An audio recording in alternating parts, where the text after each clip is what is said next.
All right, let's dive into one of the great what-ifs of modern history.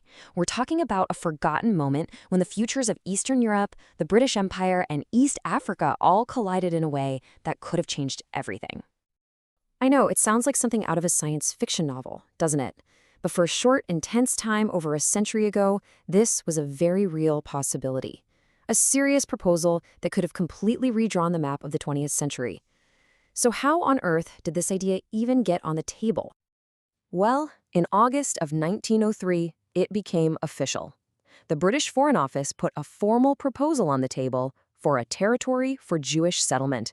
And we're not talking about some vague concept. This was a concrete offer of land in what was then called the East Africa Protectorate, what we know today as Kenya. To really get your head around this, you have to imagine two powerful, completely separate forces hurtling towards each other from opposite sides of the world. And caught right in the middle of this collision course, a huge piece of African land and, of course, the people who already lived there. The first force was just sheer desperation. For Jewish people living in the Russian Empire, life had become a nightmare. They were being targeted by these horrific, murderous riots called pogroms, which were often actually encouraged by the government. The search for a safe place to live wasn't just an idea, it was a matter of life and death. Take a look at this number, 45. That's how many Jews were killed in just one event, the Kishinev Pogrom in April 1903, only a few months before the British made their offer. Over 500 more were injured. This wasn't just a statistic, it was a wake-up call that sent shockwaves around the globe, making the hunt for a Jewish homeland incredibly urgent. Okay, so that's one force. The second force was all about money and empire. Britain had just spent a fortune, over £5 million, which was an astronomical sum back then, building a railway line from the Kenyan coast all the way to Lake Victoria. And now they had a very big, very expensive problem. They needed to make it profitable. So you see what's happening here? Two totally different problems converging on one solution. The Zionists needed a sanctuary, anywhere, and they needed it fast. The British needed settlers, what they called the right kind of people, to farm the land, create business, and generate traffic for their new railway. And in this whole grand calculation, cooked up thousands of miles away, the people who actually lived on that land, their needs, their future, it wasn't even part of the conversation. You'd think this would be a simple fix, right? Problem A meets solution B. Nope. This plan immediately slammed into a brick wall of resistance. And it wasn't just coming from one place, but from two completely different and equally furious groups. Just listen to this. This is a quote from Lord Delamere, who was the influential leader of the small group of white settlers already in Kenya. He saw this beautiful highland territory as his, as their birthright.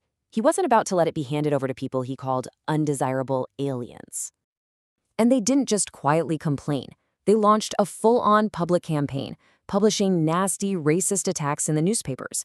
They pushed stereotypes that Jews were just parasitic traders who couldn't possibly farm, and they even came up with mocking names for the proposed colony, like Uganda. Their opposition was loud, it was organized, and it was powerful. Now, you'd think that the people facing these deadly pogroms would jump at any offer of safety. But the reaction inside the Zionist movement was just as emotional and just as divided. For many of them, the very idea felt like a betrayal of everything they stood for.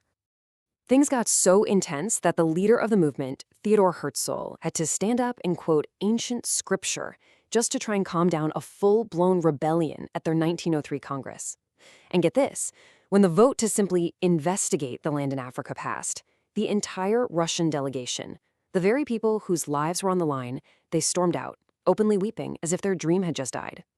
For them, Zion could only be in one place, Jerusalem. So, despite all the controversy, the decision was made to at least check it out. A small three-man team was sent to East Africa to see the land with their own eyes and figure out if an African Zion was even a realistic possibility. And almost immediately, they got a harsh dose of reality. This land, which was being debated in conference halls in Europe, was not an empty paradise waiting to be claimed. Their caravan was actually attacked by Nandi warriors, which was a pretty stark reminder that this territory was already someone's home, and they were willing to defend it. So after less than 2 months on the ground, the commission headed home. And their final report? It was split. One of the members wrote a glowing review, but the other two, the majority, they came to the opposite conclusion. They said the land was basically unsuitable. It was a decisive and very public blow to the whole idea. That negative report was pretty much the final nail in the coffin. But truth be told, the whole project was probably doomed from the start, caught in a perfect storm of opposition. So let's just quickly recap why it failed. First, you had that deep, emotional split inside the Zionist movement. Second, you had the relentless, racist campaign from the white settlers on the ground.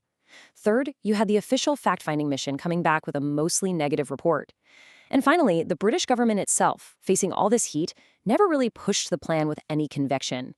They just kind of let it wither and die. And just like that, this strange, almost unbelievable chapter of history was closed. But it leaves us with a truly mind-bending question, one that echoes all the way down to the headlines we read today.